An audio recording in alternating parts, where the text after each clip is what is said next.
अपने ससुराल चली जाती है, जिसे देख उसकी दोनों भाभियां जब भी आती है कुछ न कुछ लेकर चली जाती है। शादी में हमने इसे इतना सारा दहेज दिया है, किसी भी चीज की जरा भी कमी नहीं छोड़ी, फिर भी इसका पेट नहीं भरा। वैसे तो नंद भाभी में बड़ा ही प्यार होता है, लेकिन इन नंद भाभियों का रिश्ता थोड़ा अलग था। जहां सारी भाभियां अपनी नंदों के ससुराल से आने का इंतजार करती, वहीं ये दोनों भाभियां अपने नंद की मायके ना आने की भगवान से प्रार्थना करती। अंजलि मोनिका की नंद रूपाली बड़ी ही घमंडी और चालाक होती है। शादी से पहले भी रूपाली अक्सर अपनी भाभियों से बिना पूछे उनकी मर्जी के खिलाफ उनकी कोई भी चीज ले लिया करती थी। वहीं शादी के बाद भी रूपाली आए दिन अपने मायके आकर कोई ना कोई चीज अपनी ससुराल ले जाया करती थी, जिससे उसकी दोनों भाभियां काफी परेशान रहती हैं। ऐसे ही एक दिन, अरे कितनी अच्छी खुशबू आ रही है ना पनीर टिक्का की, मेरे मुंह में तो अभी से ही पानी आ रहा है।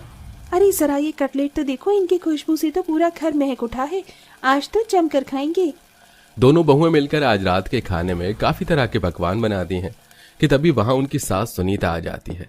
अरे वाह, पनीर टिक्का, मलाई चाप, कटलेट, बिरयानी, आज तो बहुत कुछ बनाया तुम दोनों ने। मैं जल्दी से रूपाली को कॉल करके यहीं बुला लेती हूँ, आज हम सब लोग साथ में खाना खाएंगे।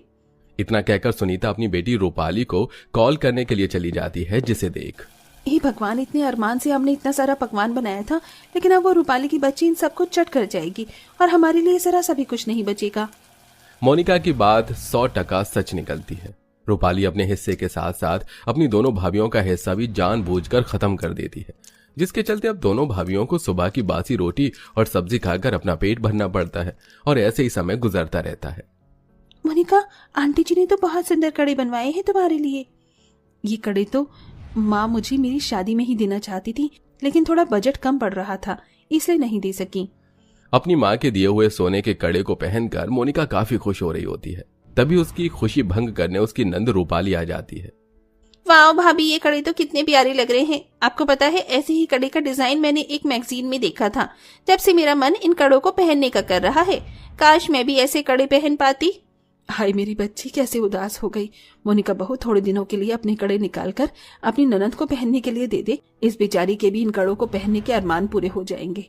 माँ जी, ये आप क्या कह रही हैं? ये कड़े मुझे मेरी माँ ने दिए हैं, मैं रूपाली को कैसे दे सकती हूँ? अरे तो मैंने कौन सा बोला है तुझे कि तू हमेशा के लिए इसे दे दे?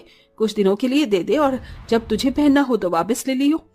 हाँ भाभी, और वैसे भी मुझे परसों एक शादी में जाना था, मेरी साड़ी पर ये कड़े काफी अच्छे लगेंगे। इतना कहकर रूपाली खुद ही मोनिका के हाथों से उसके कड़े निकालकर